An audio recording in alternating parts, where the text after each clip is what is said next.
He hired her to keep the gardens alive, never expecting she'd be the one to save him. When Imani Walker first stepped onto the cliffside estate, she thought she was just tending flowers. But behind the glass walls and ocean wind lived Luke Roberts, a man counting down his remaining days. Doctors had given him months.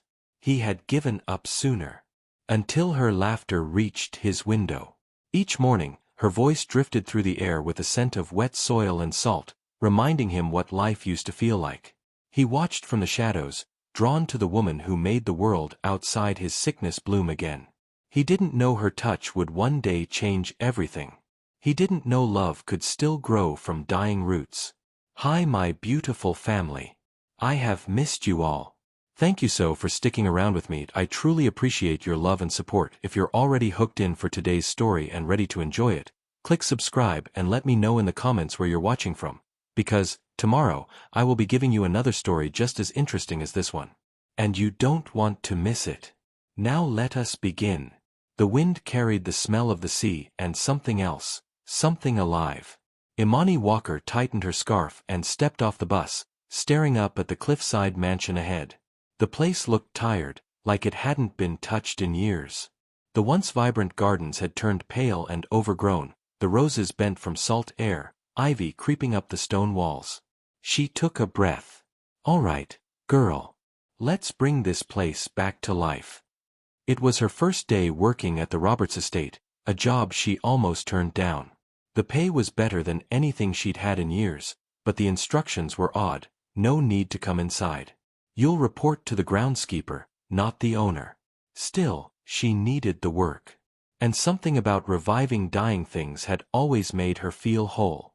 She hauled her tools up the narrow gravel path. The mansion loomed above, perched at the cliff's edge like it was guarding secrets. Inside, Luke Roberts watched her from the upstairs window. He wasn't supposed to care who the new gardener was. He hadn't cared about much lately, not since his diagnosis. The world had dimmed around him. Food tasted like dust, colors felt faded. Even the ocean that once calmed him now just reminded him how small he'd become. But then, she appeared. Her movements were purposeful, grounded. She crouched low, fingers brushing over the brittle petals of a dead rose bush, her expression soft but determined. There was something about her, something alive. Luke coughed, the pain shooting through his chest. He turned from the window, telling himself it didn't matter. She was just another worker. And he was a man running out of time. By noon, Imani had cleared half the front garden. She worked quietly, humming under her breath as she pulled weeds and loosened soil. Her hands, worn but steady, moved like they knew what to do without thinking. The older groundskeeper, Mr. Wilson, approached with a jug of lemonade. "You work fast," he said, offering her a drink. "Work keeps me sane," she replied with a smile. "And I don't like seeing plants suffer." He chuckled. "You might be the only one here still full of life. Mr. Roberts stays upstairs. Doesn't see anyone but his doctor." Imani frowned. "He's sick. Real sick," Wilson said quietly. "Won't let nobody pity him though. He just exists. Like he's waiting for the tide to take him."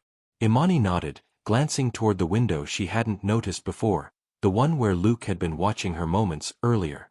That night, Luke couldn't sleep. He wandered down the dark hallway, his footsteps echoing against the quiet. The air carried the faint scent of earth and rain. When he reached the balcony, he saw her again, still working, even after sunset. A single lamp hung from a hook nearby, throwing warm light over her face. Sweat glistened along her temple, but she didn't look tired. She looked alive. He should have gone back inside. But something in him, something buried, made him stay. "Why are you working so late?" he called out softly. Imani startled, dropping her trowel. Her eyes darted toward the shadow above. "Sorry, I didn't know anyone was there. I just lose track of time sometimes." Luke stepped forward into the light. His voice was rough, unfamiliar even to himself. "You shouldn't overwork yourself. The garden'll still be here tomorrow." She smiled, wiping her hands on her jeans. "So will I, hopefully." Something flickered across his face, a trace of surprise, maybe even amusement. He hadn't smiled in weeks, but somehow, her words disarmed him. "I'm Luke," he said quietly. "I know," she replied. "I read the name on the gate." He leaned against the railing, studying her. "Most people who work here don't last. The wind, the salt, it kills everything."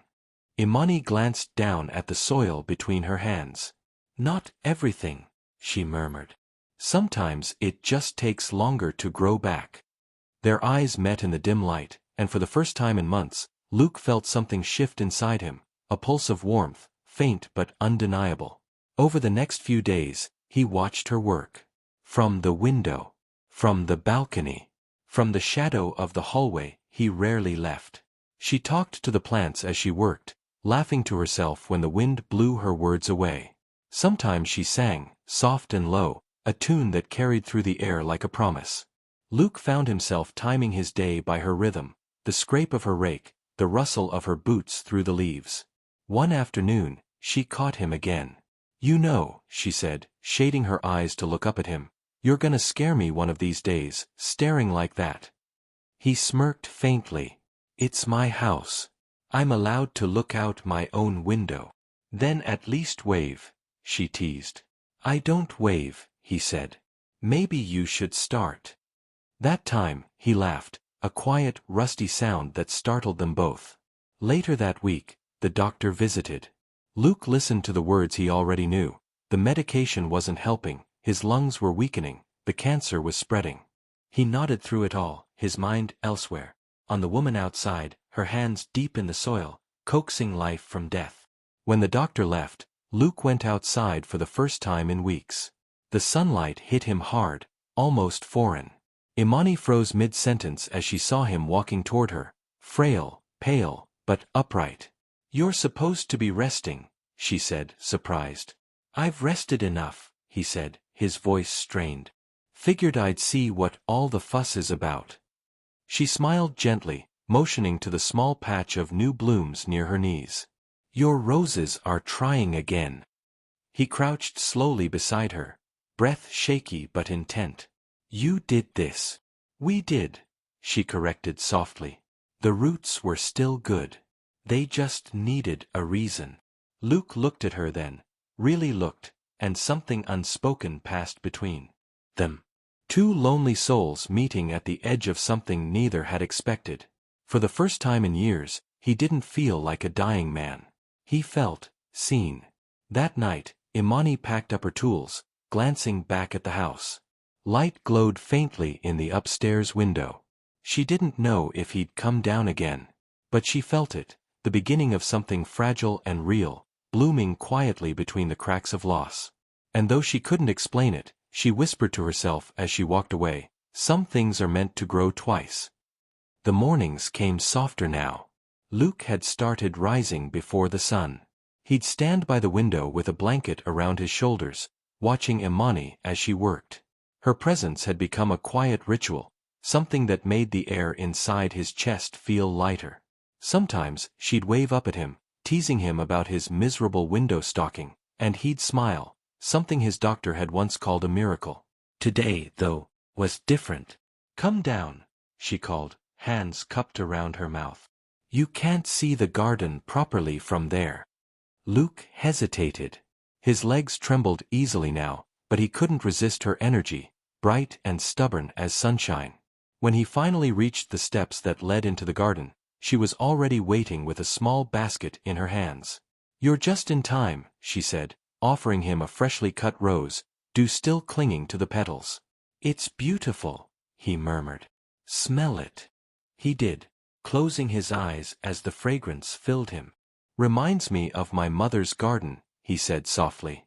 "Then we'll keep it alive," she replied. Their fingers brushed as she took the rose back to trim the stem, and for a second, it felt like the air stilled between them. The days stretched into weeks, and the garden began to change. Green crept back across the beds that once lay barren. Flowers lifted their heads again, color returning to every corner. And through it all, Luke's laughter returned too, slowly, hesitantly, but real. Imani noticed how his eyes changed when he looked at her now. They were still tired, but no longer hollow. When she spoke, he listened with the kind of focus that made her heart ache a little. Sometimes they worked in silence, just the sound of the waves, the wind, and the rhythm of their breathing. Sometimes she'd talk about her past, how she used to help her grandmother in a small community garden in Georgia, how soil had always felt like home. And sometimes he'd tell her about the world he used to live in before illness stole it, the business dinners, the charity galas, the sense of power that never filled the emptiness he carried.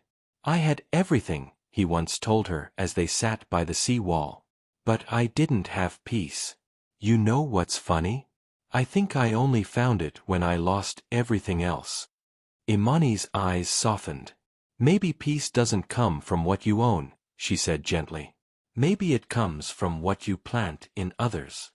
He looked at her then, the ocean reflected in his gaze. "Then you've planted more than you know." One afternoon, rain rolled in from the coast. Imani tried to pack up her tools, but the downpour caught her halfway through the path. Before she could dash for cover, Luke appeared at the doorway with an umbrella. "Come on!" he shouted, his voice half laughing, half scolding. She ran toward him, drenched, laughing as she ducked beneath the umbrella he held out. Their bodies pressed close, too close, and for a heartbeat, neither moved. Water dripped from her hair, sliding down her cheeks. He reached up, hesitating only a moment before brushing his thumb along her skin. "You're soaked," he murmured. "So are you," she whispered back. His breath caught. For the first time, he wasn't thinking about dying, or time, or pain. Just her warmth against him, the way she looked up as if she'd known him forever. He wanted to say something, anything, but the words tangled in his chest. So he just smiled, the corners of his lips trembling. "Guess we'll have to dry off." Later that evening, she made tea for them in the small kitchen. The storm had quieted, leaving the world washed clean. Luke sat by the counter, watching her move. "You cook, you garden, you make tea," he said softly. "Is there anything you don't do?" "I don't give up easily," she replied, handing him his cup. "Clearly," he said with a faint laugh. "You even brought my roses back from the dead."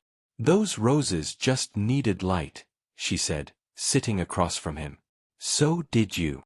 He looked down at the steam curling from his tea, his throat tightening. "You really think light still works on people like me?" Imani reached over and covered his hand with hers. "I think you've been someone's light too, you just forgot how to see it." For a moment, the room was silent except for the rain outside. Then, slowly, he turned his hand to hold hers. "I don't want to forget anymore," he said quietly. The next morning, Imani arrived earlier than usual. She found Luke already in the garden, leaning against the fence with a blanket around his shoulders, watching the sunrise. "You're getting ahead of me," she teased. "Couldn't sleep," he said. "Didn't want to waste another morning." She smiled, stepping closer. "You sound like someone who's living." "Maybe I am." He turned to her then, and there was something different in his eyes. Something that wasn't just gratitude or admiration, but something deeper. He reached for her hand, hesitated, then let his fingers close around hers. "Imani, you make it easier to breathe." Her chest tightened. She didn't know what to say, so she squeezed his hand instead. "Then breathe," she whispered. "I'm right here." Days passed, and what began as friendship turned into something neither could quite name. He started joining her as she worked, sitting nearby with a blanket and a cup of tea. They'd talk for hours, about everything and nothing. She'd tease him about his stubbornness. He'd tease her about her messy hair. One evening, as the sky turned gold and lavender, she asked softly, "Do you ever think about what comes next?" He was quiet for a while. "I used to think it didn't matter. Now, I just want to see tomorrow. As long as you're here." Her heart ached in the best way. She reached out and brushed a strand of hair from his face. "You'll see plenty of tomorrows." He smiled, a little sad, a little hopeful. Only if you promise to be in them. Weeks later, the doctors were stunned. His vitals were improving. His body, fighting again. Imani didn't care about the medical reasons. She just knew that love had a way of bringing life where nothing else could. That night, they walked along the cliffside path together. The sea wind tangled her curls, and he tucked one behind her ear with a trembling hand. I used to think the ocean was endless, he said softly. Now I realize it's just like the heart. It looks calm from far away, but up close, it's wild, full of storms, and somehow, beautiful. She smiled, stepping closer. Then maybe we're both a little ocean. He laughed quietly. Then drown me, Imani. She looked up at him, eyes glistening. No, she whispered. I'll teach you how to swim. Their lips met then, soft, uncertain, but real. It wasn't the kiss of desperation. It was the kiss of rebirth. The sound of waves below carried the moment, the scent of salt and roses mixing in the wind. When they finally pulled away, Luke rested his forehead against hers, smiling through tears. I thought I was dying, he said, voice trembling. But you. I just reminded you how to live, she whispered. That night, Luke didn't sleep in his room. He sat outside until the stars faded, wrapped in her scarf, breathing the air that smelled like earth and hope. For the first time in years, he didn't fear what came next. Because now, he had something to live for. Someone to live with. And in the garden below, where the flowers had once withered, the first rose of summer unfurled, vibrant and whole. The summer air was heavy with the scent of blooming roses. The garden had come alive, a riot of colors stretching beneath the starlit sky, but Luke's gaze wasn't on the flowers, it was on her. Imani was kneeling by the new row of lilies, her hands deep in the soil, hair falling across her face. The soft light from the lanterns brushed her skin, turning her brown complexion to gold. He had watched her every day for months now, and yet, tonight she looked different, like the first time he'd ever seen beauty. He didn't realize he was staring until she looked up. You're quiet, she said with a gentle smile. That's not like you. Luke leaned against the fence, his blanket draped over his shoulders. Maybe I just don't want to break the moment. Since when are you afraid of breaking things? Since I realized some things shouldn't be broken, he said softly. His voice carried through the garden, settling between them like a confession. They walked by the sea that night. The moon painted the water silver, and the air hummed with that fragile electricity that lives between two people who know they've already crossed the line between friendship and something deeper. Luke walked slowly, his hand brushing hers now and then. Each time, his heart raced. Do you ever wonder, he asked quietly, what you'd be doing if you hadn't come here? Imani smiled. Probably still chasing work, trying to make ends meet. I'd still be waiting to die, he admitted, his voice low, trembling with truth. But then you showed up, and I started waiting for something else. Something that felt like life. She stopped walking, turning to face him. The ocean wind whipped around them, pulling at her curls. Luke, she whispered, don't say that like I'm the reason you live. You've always had the reason, you just forgot where it was. He smiled faintly, eyes shimmering. Then maybe you helped me remember. They reached the bench overlooking the sea. Luke sank down, tired but content. Imani sat beside him, close enough that their shoulders touched. He turned to her, the light of the moon reflecting in his pale eyes. I used to think love was something I'd never have again, he said. That it belonged to another version of me, the one who wasn't sick, the one who could give more than broken pieces. Her eyes softened. Love doesn't ask for perfection, Luke. It asks for presence. And you've been more present with me than anyone I've ever known. He looked down, smiling through the ache in his chest. You talk like someone who's already loved and lost. I have, she admitted. But losing didn't stop me from loving again. It just made me realize how precious it is when someone actually stays. Luke swallowed hard. Then maybe I'm the one who's afraid you won't. Her hand found his. I'm here, aren't I? The night was still. The world seemed to hold its breath around them. Later, they sat in silence, listening to the waves. Imani leaned her head on his shoulder. His pulse raced, but he didn't move away. For a moment, everything was simple. Two hearts beating side by side, time folding around them. Then Luke whispered, "You make me want to live long enough to deserve this." Imani closed her eyes. "You already do." He turned slightly, his breath grazing her temple. "Do you believe that?" She smiled, her voice barely a whisper. "With everything I am." He touched her chin gently, guiding her face toward his. Their lips met again, slower this time, deliberate, like they both understood the weight of what it meant. The kiss deepened, full of quiet promises and unspoken fears. When they pulled apart, she rested her forehead against his, tears glimmering in her eyes. "You scare me," she admitted softly. "Why?" "Because I can't lose you." Luke exhaled shakily. "Then don't. Stay until I'm old and gray, or until the ocean forgets my name." She laughed softly through her tears. "You'd better live long enough for that." Days turned into a gentle rhythm of shared mornings and quiet evenings. Luke's strength was returning, slowly, miraculously. The doctors couldn't explain it, but Imani didn't need them to. She saw the life in his eyes, the way he smiled now without hiding it. He'd started painting again, something he hadn't done since before his illness. Sometimes she'd catch him sketching her in secret, charcoal smudges on his fingers, eyes lit with concentration. "You're going to ruin that shirt," she teased one morning. He grinned. "You can wash it for me." She rolled her eyes, laughing. "You really think I'm your maid?" "No," he said softly. "You're my reason." Her heart fluttered, the words landing somewhere deep inside her. One evening, as twilight settled, Luke surprised her with something new. He led her toward the back of the estate, where a narrow path opened into a small, hidden greenhouse. Inside, the air was warm and alive with the scent of new blooms. "I used to come here when I needed quiet," he said. "I stopped after I got sick. I couldn't stand to see things growing while I was dying." She looked around in awe, rows of jasmine, lavender, and orchids reaching toward the light.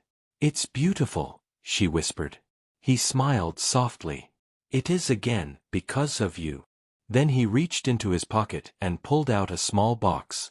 Her breath caught, thinking for a moment it might be what her heart dared to dream. But when he opened it, she saw a small, silver locket. Inside was a pressed rose petal, the first bloom they'd saved together. "I thought," he said, his voice unsteady, "you should have something to remind you that even dying things can come back to life." She touched the locket with trembling fingers, tears spilling freely now. "Luke." He reached for her hands, holding them tightly. "I don't know how much time I have left. But I want every day I do have, to be with you." She shook her head, tears falling. "Don't talk like that." "I'm not saying goodbye," he said quickly. "I'm saying I love you." Her lips parted. For a moment, all she could do was stare at him, the words hanging in the air like the first drop of rain before a storm. Then she whispered back, "I love you too." He smiled, a soft, aching smile that lit his whole face. And as she wrapped her arms around him, his heartbeat thudded against hers, steady and alive. That night, he couldn't sleep. He walked through the garden barefoot, the moonlight guiding his path. The air was cool and full of life, the roses, the sea, the earth all humming with quiet joy. He looked up at her window and saw her silhouette against the soft light of the lamp. She was brushing her hair, her movements unhurried, peaceful. For a long time, he just stood there, smiling to himself.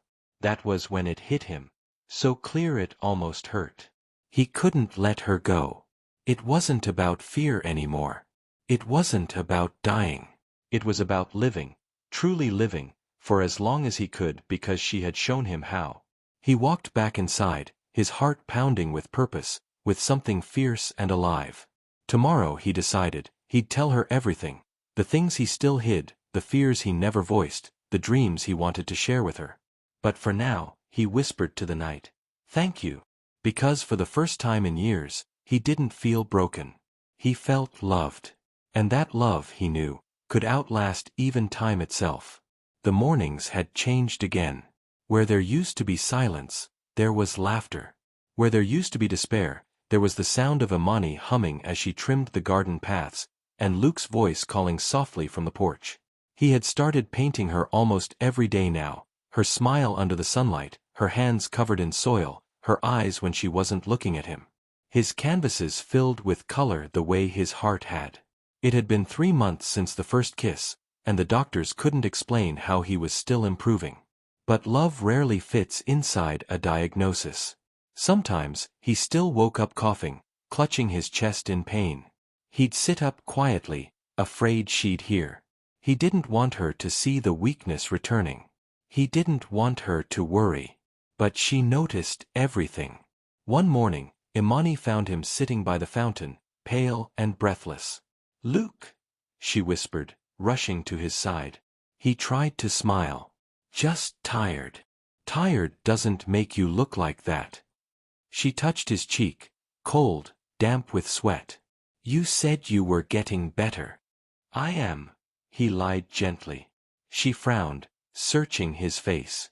"You can't lie to someone who loves you." His throat tightened.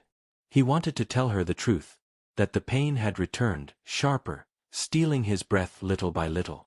That he'd seen the results from his last scan, the ones he'd hidden in his desk drawer upstairs. But how could he tell her that when she looked at him like he was life itself? "I just need rest," he said softly. She sighed, brushing her thumb along his jaw. "Then rest. But don't shut me out, Luke. Promise me that." He nodded. "I promise." But his eyes told a different story. That evening, he found her in the greenhouse, tending to the new vines. The light through the glass wrapped around her, golden and warm. "I missed you," she said without turning, sensing him before he spoke. "I never really left," he murmured. She smiled and looked up.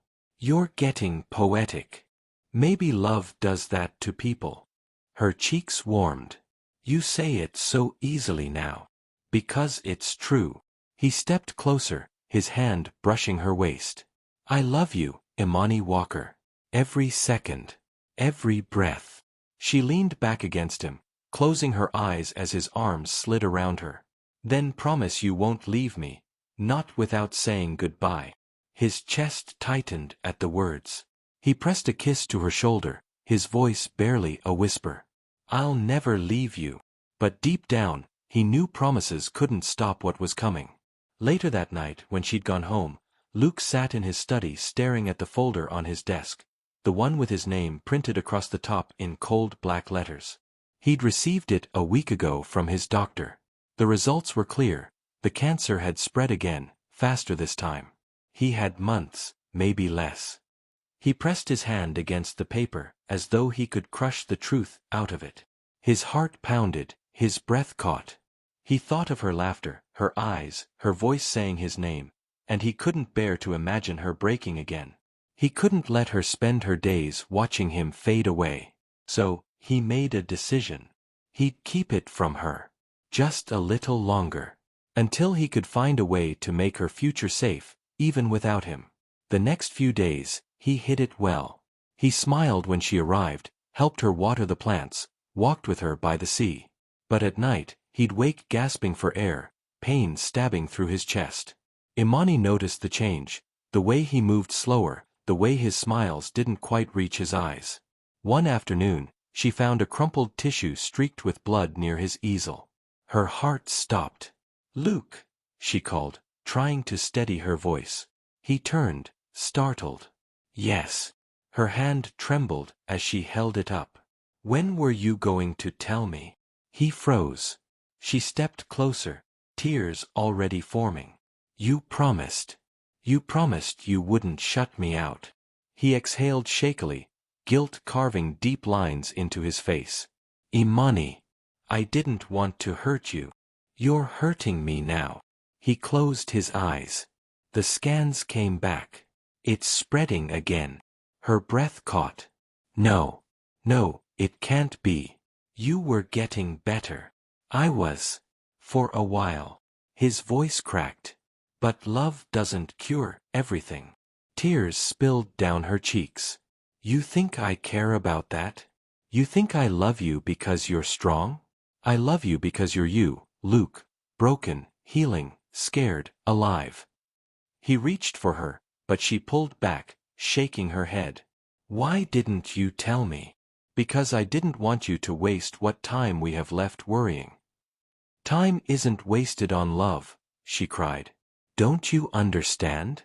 Every second with you is the only time that means something. Her voice broke. He stood there, helpless, watching her pain unravel everything he'd tried to protect. She walked away that night. Not because she didn't love him, because she loved him too much. Luke stood on the porch long after she was gone, the sea wind cold against his face. He wanted to chase her, to beg her to stay, but his legs shook, his lungs burned. Instead, he whispered into the dark. I'm sorry. The words carried on the wind, lost to the waves. 3 days passed before she came back. When she did, she found him sitting beneath the old oak tree at the edge of the garden, sketchbook in hand. His face lit up the moment he saw her. I didn't think you'd come, he said quietly. I didn't think I could stay away, she replied. She knelt beside him, taking the pencil gently from his hand. You don't get to protect me from pain, Luke. Love isn't about that. It's about walking through it together. He swallowed hard, eyes glistening. You still want to stay? Even if it gets worse. She cupped his face in her hands. Especially then. For a moment, the world stood still. The sea, the air, the sound of the earth breathing. Then he pulled her into his arms, holding her tighter than he ever had before. I tried to save you from the storm, he whispered. And I tried to love you through it, she said softly. That night, they stayed outside until the stars filled the sky. He rested his head in her lap while she ran her fingers through his hair. The pain came and went, but her presence was constant, anchoring him to the world. Do you ever think about forever? He asked, his voice faint. I think about it every time you look at me, she whispered. He smiled. Then maybe forever isn't about time. Maybe it's about moments like this. Imani leaned down and kissed his forehead. Then I'll give you forever. Every day, until your last breath, and beyond that too. He looked up at her, eyes glistening with tears, and in that moment, he knew. Even if his body failed, his love never would. And as the night stretched on, their hands intertwined, the garden around them bloomed brighter than ever, alive, wild, unstoppable. Because love, once rooted, never dies. The garden had begun to change again. Autumn crept in softly, golden light spilling over the trees, leaves drifting down like quiet confessions. Imani and Luke still spent every morning there. He was weaker now, thinner, his steps slower, but his eyes still carried that same soft fire, the one that had first drawn her in. She refused to treat him like a patient. She treated him like her heartbeat. Every sunrise, she helped him out to the old oak, where the garden stretched wide and alive around them. There, he'd rest with a blanket across his legs while she tended the roses. When he got too tired to paint, she painted with him, her brush clumsy, her colors wrong, but his laughter made every crooked stroke perfect. Yours looks like a storm, he teased once. Maybe it is, she said, smiling faintly. A storm that refuses to leave. He touched her hand. I like storms. They mean something's alive. One morning, he woke before dawn. He sat watching her sleep, the way her curls spilled across the pillow, the way her hand always found his in the night. For the first time in months, he felt something break quietly inside him, not from pain, but from gratitude so heavy it almost hurt. He thought of the day she first arrived, just a gardener, full of sunlight and silence, and how she'd turned his dying days into something that lived. When she stirred, he whispered, Imani. Her eyes fluttered open, soft and warm. You're up early. I couldn't sleep. He smiled faintly. There's something I need to do today. She frowned. You shouldn't push yourself. It's important. She searched his face for an explanation, but his eyes told her nothing except peace. By mid-morning, he'd dressed carefully, a light shirt, his favorite sweater. He'd asked her to take him to the hill above the house, where the wildflowers grew. The walk took longer than usual. He leaned heavily on her, pausing every few steps, his breath shallow. Maybe we should turn back, she whispered, her voice trembling. No, he said gently.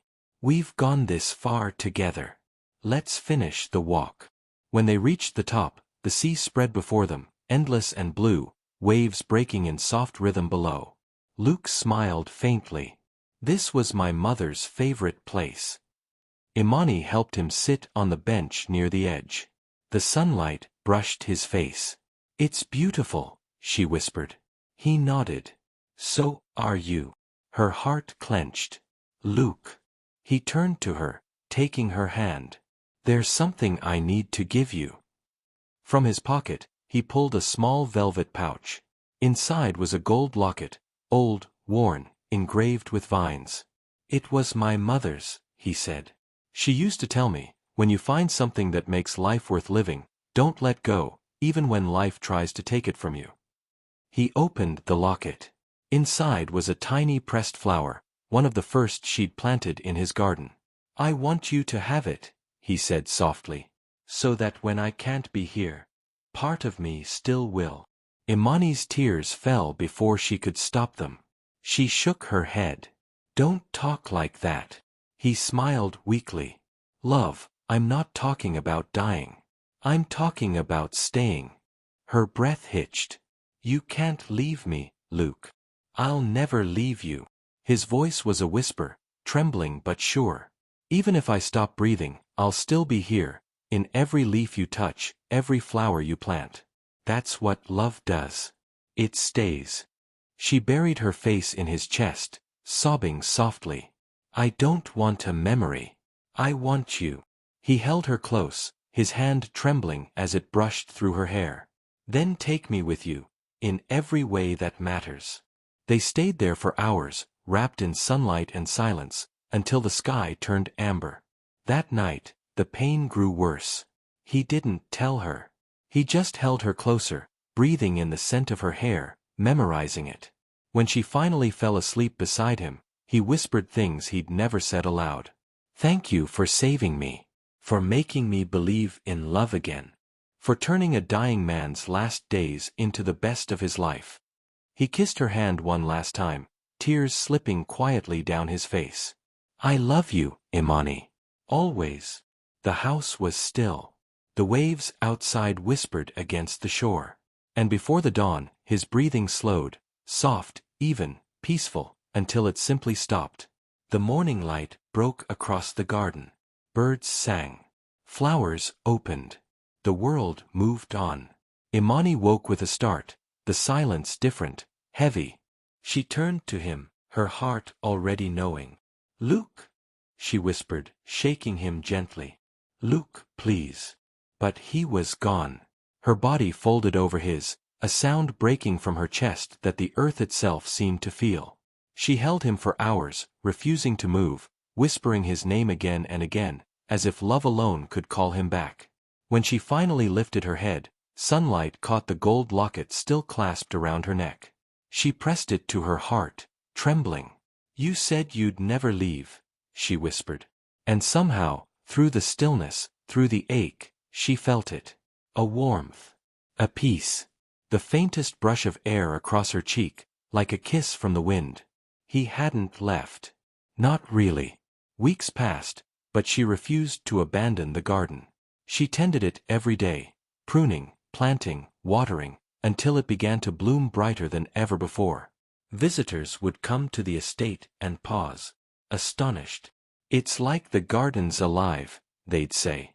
Almost breathing. And Imani would smile softly. It is. In the evenings, she'd sit beneath the oak tree, their tree, watching the sunset. Sometimes, when the wind moved through the leaves, she swore she could hear his voice. Not a whisper of pain, but a promise kept. A year later, The estate hosted a charity event in Luke's name. The proceeds went to a foundation for patients who couldn't afford treatment, the Hale Garden of Hope. Imani stood before the crowd, her hair pinned back, wearing a white dress Luke once said made her look like sunlight. When she stepped up to the podium, her voice trembled but didn't break. Luke once told me, she said, that love doesn't cure everything, but it makes life worth living. I didn't understand that until I loved him. She paused, looking at the flowers swaying in the evening light. He taught me that love isn't about forever. It's about moments that change us. And he changed me. Her eyes glistened, but she smiled. He once said love stays. And he was right. Every time the wind moves through this garden, I know he's still here. Later, as the guests left and the stars began to rise, she walked alone down the garden path. The sea murmured in the distance, the night soft around her. At the oak, she knelt and touched the ground where wildflowers now bloomed. I miss you, she whispered. A breeze lifted her hair. She smiled faintly. I know, she said. I love you too. And for a moment, just a moment, she swore she felt his hand close gently around hers, warm, steady, eternal. The garden glowed under the moonlight, full of life, full of love, full of him. Because some love stories don't end. They simply bloom again. A year had passed. The estate had transformed. Where Luke's illness had once cast shadows, sunlight now spilled across a thriving garden that seemed to hum with life. Every flower, every vine, every delicate bloom was a tribute to the love he had given her. Imani Walker moved through the garden with confidence now, her hands steady, her heart full. The grief hadn't vanished, but it had changed, from a sharp, cutting ache to a quiet, enduring warmth. The locket he had given her still hung around her neck. She touched it as she walked past the rose arches, a ritual that brought her peace. It was a reminder that love, once rooted, never dies. It was a bright spring morning when she heard the familiar crunch of footsteps on the garden path. Imani! She froze, her heart skipping a beat. Turning slowly, she saw a man standing there, a stranger, yet somehow familiar. Tall, with light brown hair and a warm smile, dressed casually, approachable. He held a small bouquet of wildflowers, similar to those Luke had loved. Hi, he said softly. I'm Ryan Davis. I just moved into the house next door. Imani blinked, studying him. Something about the kindness in his eyes felt comforting, safe. She smiled faintly, offering a small wave. Welcome to the neighborhood. I'm Imani Walker. He stepped closer, a shy, nervous energy about him. I noticed your garden. It's incredible. You've done something magical here. She laughed softly. It's not me. It's the love that grew here. Over the next few weeks, Ryan became a part of her routine. He offered to help with heavy lifting, sometimes joined her in planting new flowers, and always admired her skill and dedication. He didn't rush. He didn't demand. He simply existed, present, gentle, and curious about her life. Imani found herself laughing again in ways she hadn't realized she'd missed. She told him stories about Luke, their garden adventures, their quiet mornings, the way he had taught her to see the beauty in every leaf and petal. Ryan listened. He didn't interrupt. He didn't try to replace what she had lost.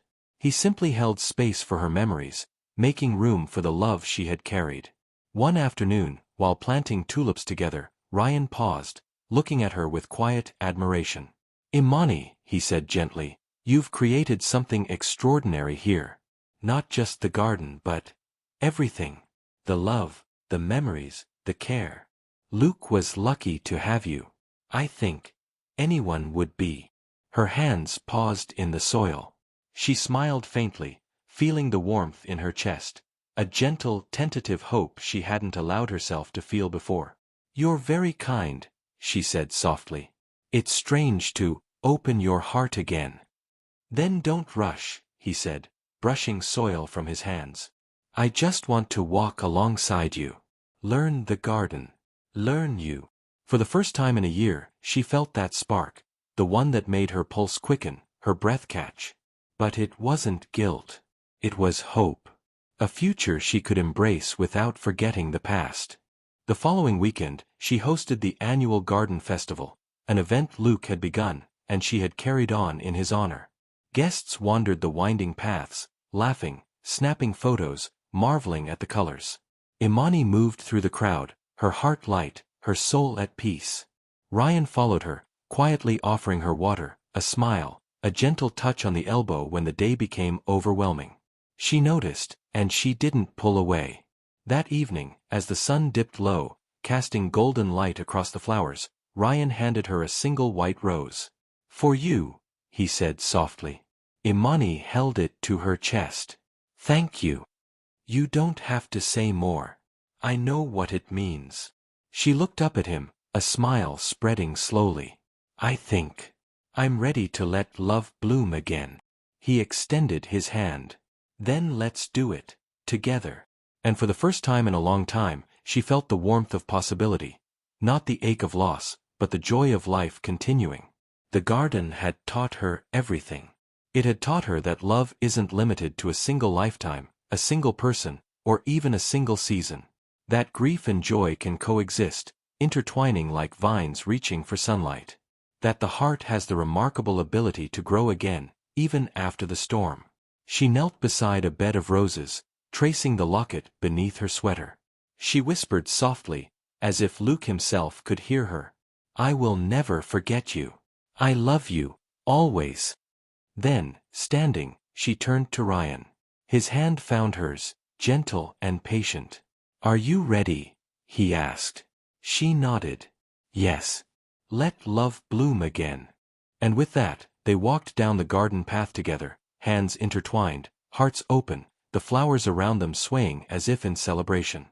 That night, under a sky full of stars, Imani sat on the porch swing, Ryan beside her. They didn't speak at first. Words weren't necessary.